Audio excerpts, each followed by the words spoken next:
قرآن حکیم کا 5واں پارہ ہے۔ اللہ تبارک و تعالیٰ نے اس کے بالکل آغاز میں اس بات کو بیان فرمایا ہے کہ جب تک عورت کسی ایک شخص کے نکاح میں ہو دوسرے کے ساتھ اس کا نکاح نہیں ہو سکتا۔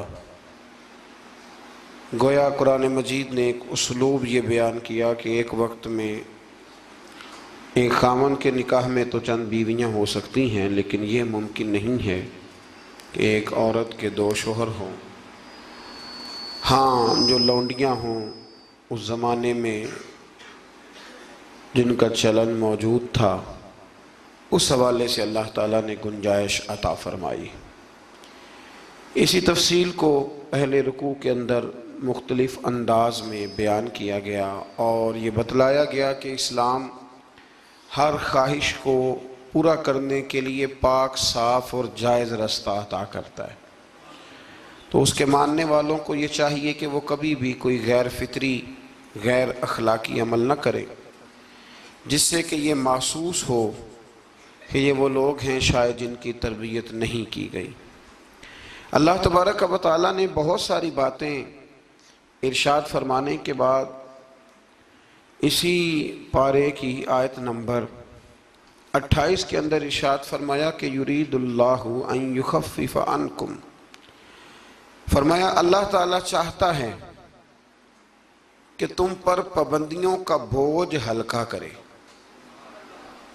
اللہ کریم کی رضا یہ ہے کہ تمہیں آسان دین دیا جائے، آسان دین۔ پابندیوں کا بوجھ تم پر کیوں؟ اس لیے خود ہی بیان فرماتا ہے، فرمایا وَخُلِقَ الْإِنسَانُ ضَعِيفًا، اس لیے کہ ہم نے انسان کو کمزور پیدا کیا ہے۔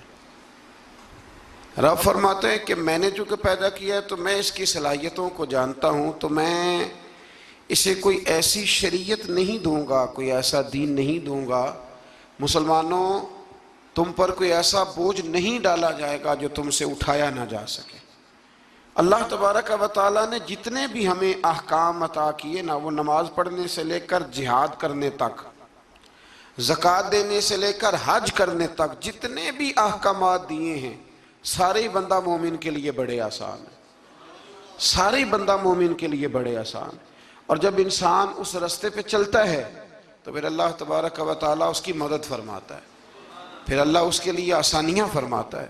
آپ یہ غور فرمائیے کہ حج کے موقع پر بہت سارے لوگ یہ کہا کرتے کہ حج ایک مشقت کا کام ہے، ایک جد و جہد کا کام ہے، ایک خاص ہمت والا آدمی اس کام کو سر انجام دے گا۔ لیکن آپ نے یہ بھی بڑی باریکی سے ملاحظہ فرمایا ہوگا کہ بڑے ضعیف العمر لوگ حج کرنے جاتے ہیں، کمزور لوگ حج کرنے جاتے ہیں، لیکن ایسا کبھی نہیں ہوا کہ کوئی یہ کہے کہ حج کی مشقت کے رستے میں کسی کا انتقال ہو گیا۔ وہ جب بلاتا ہے تو پھر مدد بھی بڑی ہی فرماتا ہے، پھر کرم بھی بڑا ہی فرماتا ہے۔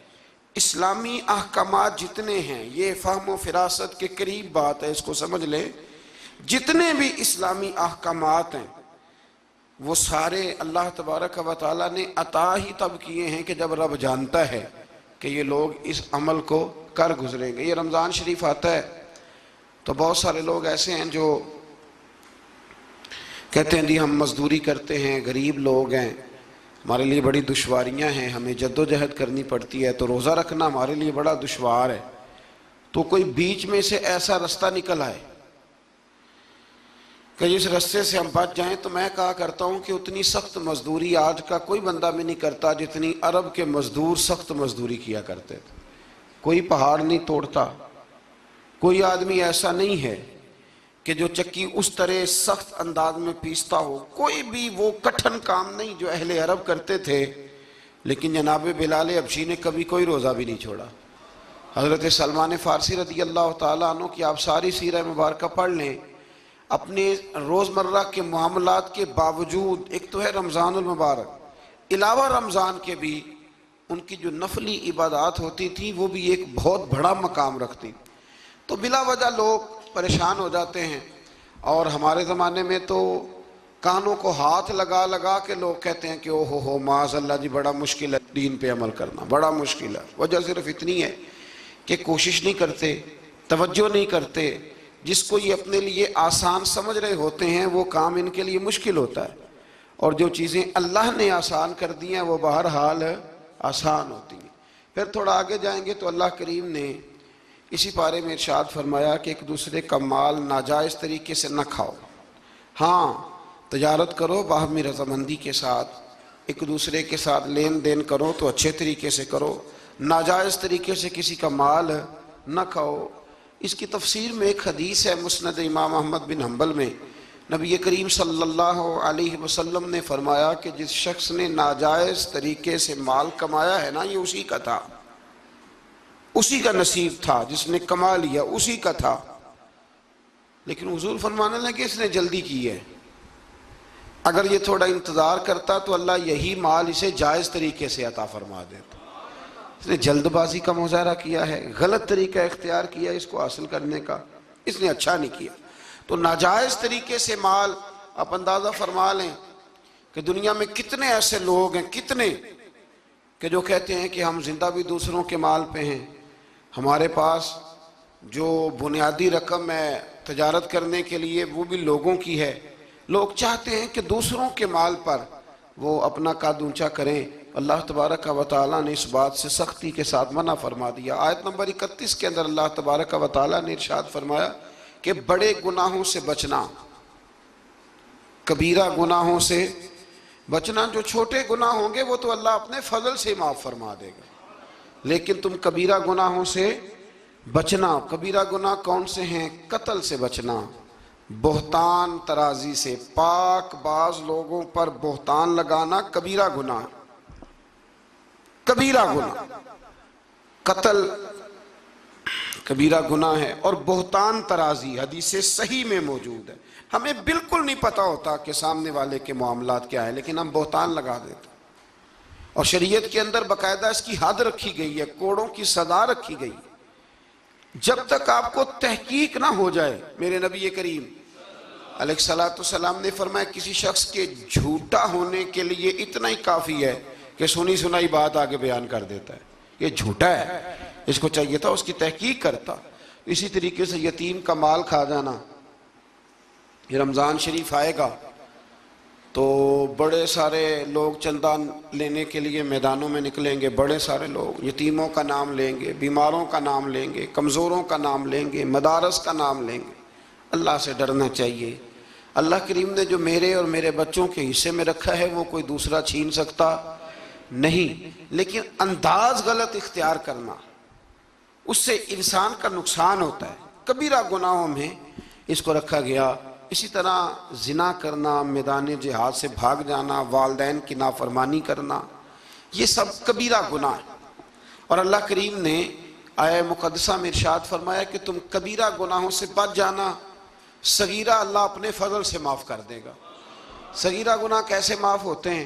نبی کریم علیہ السلام نے فرمایا تم فرض نماز کے بعد نا 33 بار سبحان اللہ پڑھو، 33 بار الحمدللہ، اور 34 بار اللہ اکبر پڑھو۔ یا رسول اللہ کیا ملے گا؟ فرمایا تمہارے گناہ اگر سمندر کی جھاگ کے برابر بھی ہوئے تو اللہ اپنے فضل سے معاف فرما دے گا۔ اور فرمایا نماز تسبیح زندگی میں ایک دفعہ پڑھ لینا، اگر تمہارے گناہ سمندر کی جھاگ کے برابر ہوئے تو اللہ معاف فرما دے گا۔ بہت سارے ایسے وظائف، بہت سارے ایسے اعمال، لیکن ان سے صغیرہ گناہ معاف ہوتے ہیں، کبیرہ گناہ ان سے معاف نہیں ہوتے۔ تھوڑا سا آگے چلیں گے تو اللہ تبارک و تعالیٰ نے حکم دیا ہے کہ اللہ کی عبادت کرو، لیکن فقط عبادت کر کے اپنے آپ کو مطمئن نہ کرو، بلکہ اس کے ساتھ حقوق بھی ادا کرو۔ وَاعْبُدُوا اللَّهَ وَلَا تُشْرِكُوا بِهِ شَيْئًا، اللہ کی عبادت کرو اور اس کے ساتھ کسی کو شریک نہ ٹھہراؤ، اور اس سے آگے بھی بڑھو۔ وَبِالْوَالِدَيْنِ إِحْسَانًا، اپنے والدین کے ساتھ احسان کرو۔ یہاں مفسرین نے بیان کیا کہ یہ نہیں کہا گیا کہ والدین پر احسان کرو، والدین کے ساتھ احسان کرو، ان کے ساتھ اچھا رویہ اختیار کرو۔ حضرت قاضی صاحب رحمۃ اللہ نے یہاں ایک جملہ لکھا ہے، بڑا ہی دل کرتا ہے میرا کہ وہ جملہ کہہ دوں۔ قاضی صاحب فرمایا کرتے کہ نیکی کا بدلہ نیکی، یہ جزا فرماتے ہیں جو احسان ہوتا ہے نا، یہ سامنے والے نے جتنی نیکی کی ہو اس سے بڑھ کر اس کے ساتھ کرنے کو احسان کہتے ہیں تو آپ فرماتے ہیں کہ اگر اماں تیرے لیے ایک رات بیدار رہی ہے تو کوشش کر تو 2 راتیں رہا کر، اور اگر والد نے اپنی زندگی کے 30 سال تجھے دیے ہیں تو دعا کر کہ کم از کم تو 35 سال اللہ تجھے توفیق دے تو ان کی خدمت کرے۔ پھر آگے ارشاد فرمایا کہ وَبِذِي الْقُرْبَى وَالْيَتَامَى وَالْمَسَاكِينِ وَالْجَارِ ذِي الْقُرْبَى وَالْجَارِ الْجُنُبِ وَالصَّاحِبِ بِالْجَنبِ وَابْنِ السَّبِيلِ، فرمایا یہ ایک لسٹ ہے، ان سب کے ساتھ اچھا سلوک کرو، والدین کے ساتھ بھی، قریبی رشتہ داروں کے ساتھ بھی، یتیموں کے ساتھ بھی، مسکینوں کے ساتھ بھی، پڑوسیوں کے ساتھ بھی، اور وہ پڑوسی جو رشتہ دار ہوں اور وہ پڑوسی جو رشتہ دار نہ بھی ہوں، اور وہ جو تمہارے مجلس کے ساتھی ہیں، کلاس فیلو ہیں، دفتر کے ساتھ رہنے والے ہیں، دوست ہیں، کلیگ ہیں، ان کے ساتھ بھی اچھا سلوک کرو، اور مسافروں کے ساتھ بھی اچھا سلوک کرو۔ وَمَا مَلَكَتْ أَيْمَانُكُمْ، اور وہ جو تمہارے قبضے میں ہیں، تمہارے داہنے ہاتھ جن کے مالک ہوئے، یعنی جو تمہارے ملازم ہیں، جو تمہارے غلام ہیں، ان کے ساتھ بھی سلوک۔ اور ہمارا سارا جو غصہ ہے وہ نکلتا ہی ملازموں پہ ہے، سارا غصہ ملازموں پہ نکلتا ہے۔ خدا نہ کرے کوئی ایسا وقت آئے، ورنہ لوگ کیا کرتے ہیں کہ جو غصہ کسی اور کا ہوتا ہے وہ بھی جانے کس عمر میں جائے گی یہ عادت میری، روٹھنا اس سے تو غیروں سے الجھتے پھرنا، یعنی غصہ کسی اور کا اور نکل۔ حضرت صدر الشریعہ رحمۃ اللہ علیہ صاحب بہار شریعت فرمایا کرتے تھے کہ جو ٹیچر ہے نا پڑھاتا ہے، اور جب غصے کی حالت میں ہو تو کلاس میں نہ آیا کرے، ایسا نہ ہو کہ بیگم صاحبہ کا غصہ بھی بچوں پہ نکال کے چلا جائے، وہ کلاس میں نہ آئے، وہ جب اپنے مزاج کو معتدل پائے تو پھر وہ کلاس میں آئے۔ اللہ تبارک و تعالیٰ نے اس آیت میں وہ سارا چارٹر دیا، وہ لسٹ دی، یہ وہ سارے لوگ ہیں جن کے ساتھ تم نے اچھا سلوک کرنا ہے۔ اور آخر میں فرمایا ان اللہ لا يحب من کان مختالا فخورا، فرمایا اللہ تعالیٰ پسند نہیں کرتا اس شخص کو جو مغرور بھی ہو، فخر کرنے والا بھی ہو، متکبر ہو، ایسے لوگوں کو اللہ مختالا فخورا، اللہ اس آدمی کو جو متکبر ہے، جو اتراتا ہے، اس کو اللہ پسند نہیں کرتا۔ تو پیچھے حقوق کا بیان تھا تو آخر میں فرمایا کہ تکبر کرنے والے اللہ کو پسند، اس کا مطلب ہے حقوق وہ بندہ عطا نہیں کرتا جو متکبر ہوتا ہے، جس میں عاجزی ہوتی ہے نا، وہ ماں باپ کے حق میں بھی اچھا ہوتا ہے، وہ رشتہ داروں کے حق میں بھی، مسکینوں کے حق میں بھی، کلاس فیلو کے حق میں بھی، یہ اللہ کریم نے بیان کر دیا۔ فرمایا جو متکبر ہوتا ہے وہ کسی کے حق میں بھی اچھا نہیں ہے۔ آخر میں تکبر کا ذکر کرنے کا معنی یہ ہے کہ وہ بندہ اگر عاجزی والا ہو تو پھر وہ سارے حقوق صحیح طور پر ادا کر لے گا۔ تھوڑا سا آگے بڑھ کے اسی پارے میں اللہ تبارک و تعالیٰ نے بخل کی، کنجوسی کی مذمت فرمائی۔ فرمایا کچھ لوگ ایسے ہیں جو بخل کرتے ہیں اور دوسروں کو بھی بخل کرنے کا حکم دیتے ہیں، اور جو اللہ نے انہیں اپنے فضل سے دیا اس کو چھپاتے ہیں۔ یہ آیت نمبر 37 ہے۔ آپ کو بہت سارے لوگ معاشرے میں ایسے ملیں گے جو آپ کو مشورہ دیں گے، چھوڑو یار، یہ ان لوگوں کا تو کام ہے چندے جمع کرنا، یہ تو کام ہے ان لوگوں کا، یہ آ جاتے ہیں ویلفیئر سوسائٹی والے، یہ آ جاتے ہیں سڑک بنانے والے، اسکول والے، یہ لوگ آ جاتے ہیں، تو یہ مشورہ دیا جاتا ہے، خود بھی بخل کرتے ہیں اور لوگوں کو بھی بخل کا مشورہ دیتے ہیں۔ یاد رکھے اللہ تبارک و تعالیٰ جب آپ کو آپ کی ضروریات سے زیادہ دیتا ہے نا، تو اس کا مطلب ہے کہ پھر اللہ نے آپ کو کسی کے لیے بانٹنے کے لیے دیا ہے۔ جب اللہ تبارک و تعالیٰ نے دیا ہے تو پھر اللہ کے دیے سے اس کی راہ میں خرچ کرنا یہ انسان کو نفع دیتا ہے، یہ اس کا فائدہ کرتا ہے۔ میرے نبی پاک علیہ السلام نے فرمایا جب صبح ہوتی ہے نا، 2 فرشتے زمین پر اترتے ہیں، ایک فرشتہ یہ کہتا ہے کہ اے اللہ سخی کو زیادہ عطا فرما، اور دوسرا کہتا ہے اللہ جو بخیل ہے نا، کنجوس ہے، ہونے کے باوجود خرچ نہیں کرتا، اللہ اسے روک لے، اسے عطا نہ فرما۔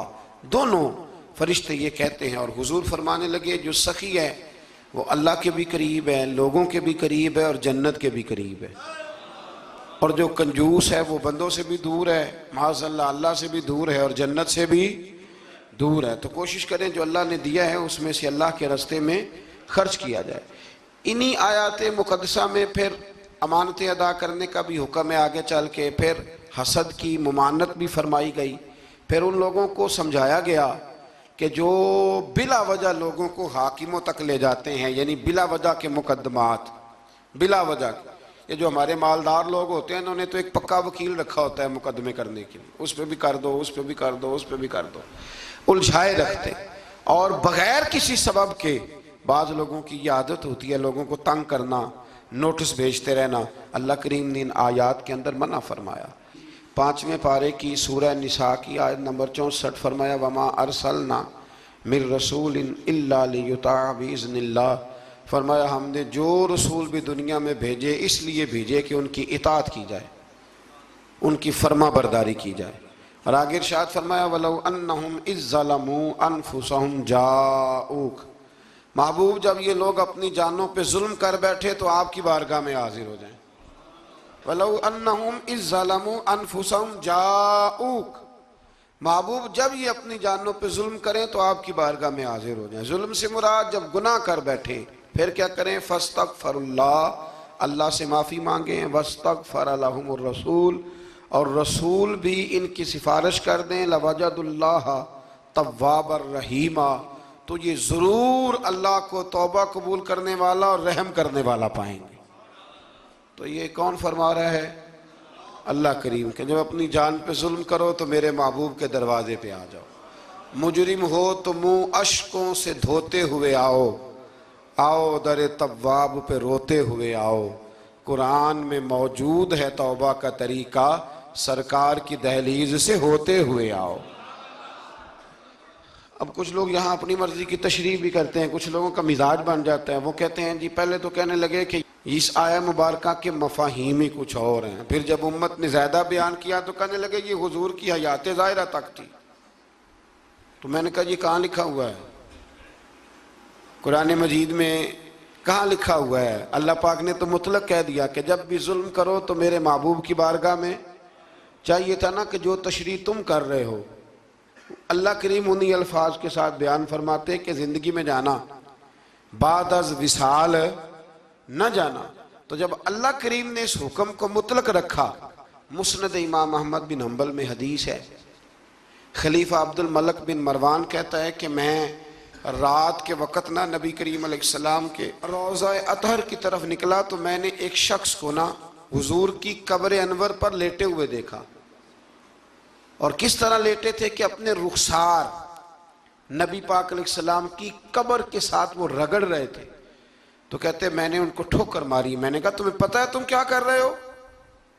کہتے ہیں جب انہوں نے چہرہ اٹھایا تو میں حیران ہی ہو گیا کہ وہ عام آدمی نہیں، وہ تو حضرت ابو ایوب انصاری ہیں، اور کہنے لگے مجھے پتہ ہے میں کیا کر رہا ہوں، میں کسی بت اور پتھر کے پاس نہیں آیا، میں اپنے رسول کے پاس حاضر ہوا۔ حضرت ابو ایوب انصاری، یہ انداز دیا ہے ہمیں صحابہ نے۔ حضرت مولا کائنات شیر خدا علی المرتضیٰ رضی اللہ تعالیٰ عنہ فرماتے ہیں حضور کے وصال کو تیسرا دن تھا، بڑی تکلیف تھی، بڑا غم تھا، دکھ ابھی تازہ تھا، میں حضور کی قبر انور سے تھوڑے سے فاصلے پر بیٹھا تھا، امام قرطبی نے اس کو لکھا ہے۔ تو کہتے ہیں ایک شخص آیا اور مجھ سے آ کے پوچھتا ہے کہ نبی پاک علیہ السلام کہاں ہیں؟ کہتے چونکہ زخم تازہ تھا، 3 دن گزرے تھے تو میں رو پڑا، میں نے کہا وہ جو سامنے مزار پر انوار ہے نا قبر اطہر، وہ میرے نبی پاک کی ہے۔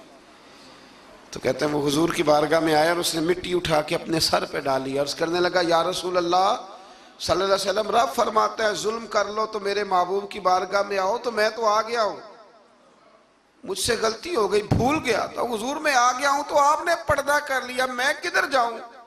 حضرت علی فرماتے ہیں وہ اس درد سے رویا کہ میں بھی رو پڑا۔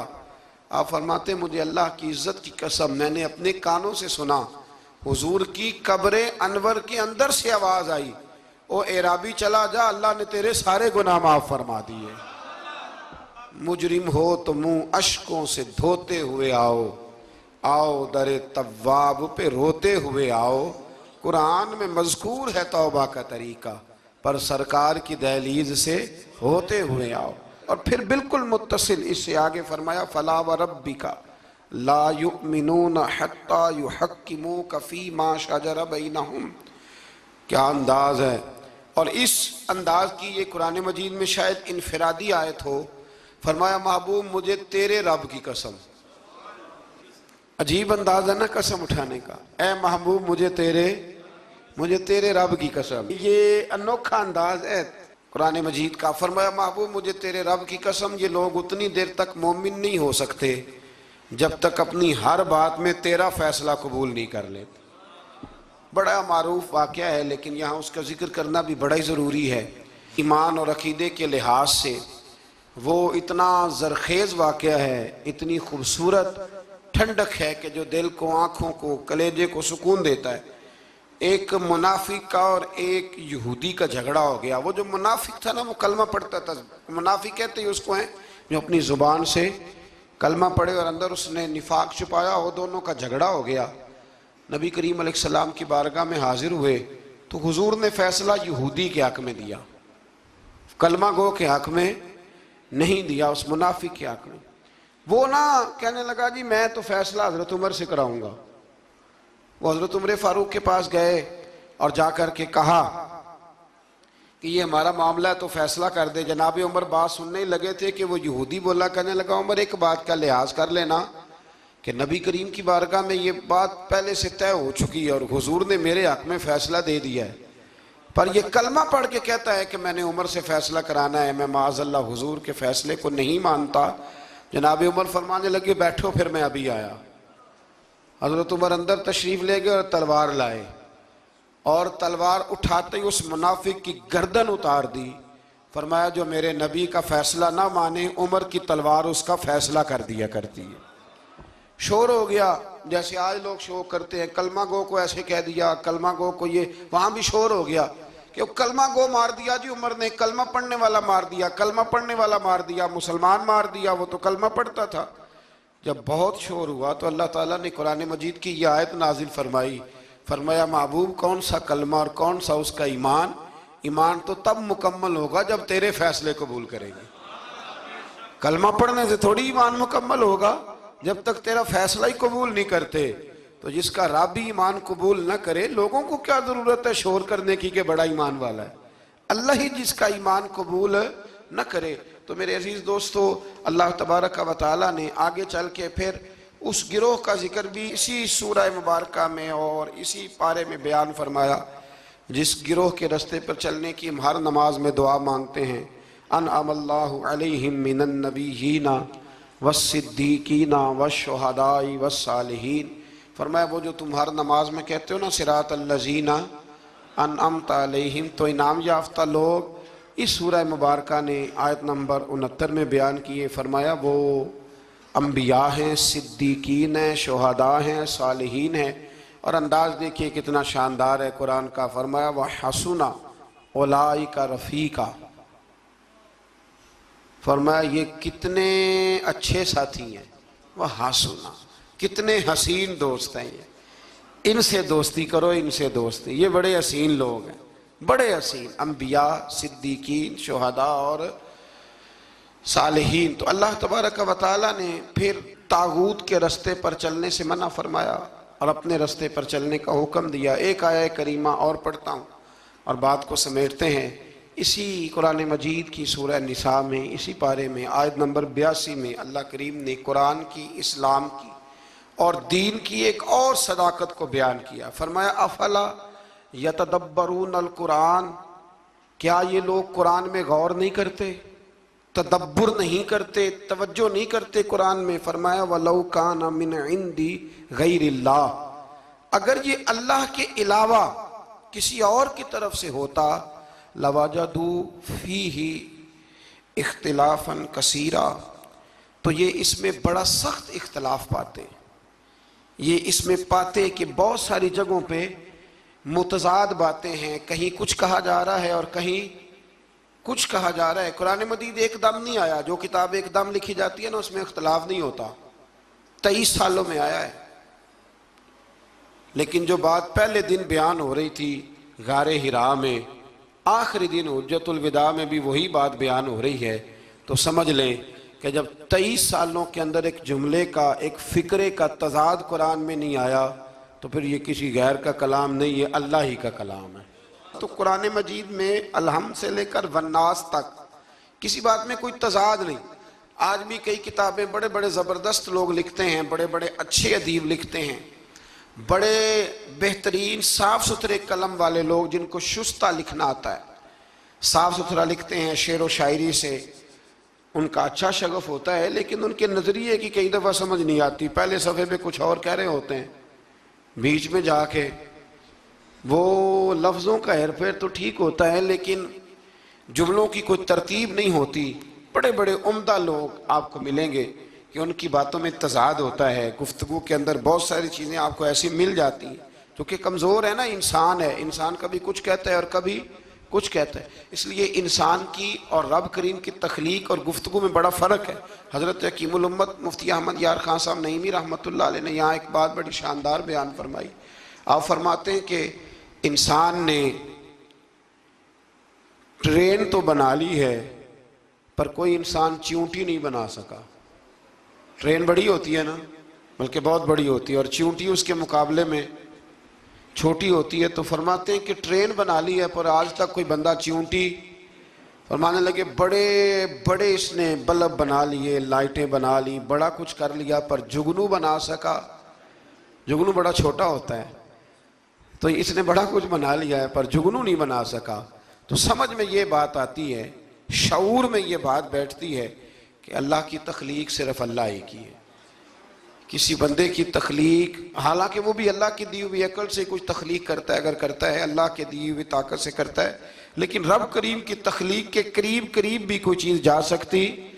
تو اگر ہمیں بندوں کا کلام بڑا فائدہ دیتا ہے، حضرت میاں محمد بخش صاحب رحمۃ اللہ علیہ کا کلام پڑھا جائے، چونکہ ہمیں سمجھ آتی ہے تو اس کا سحر طاری ہو جاتا ہے۔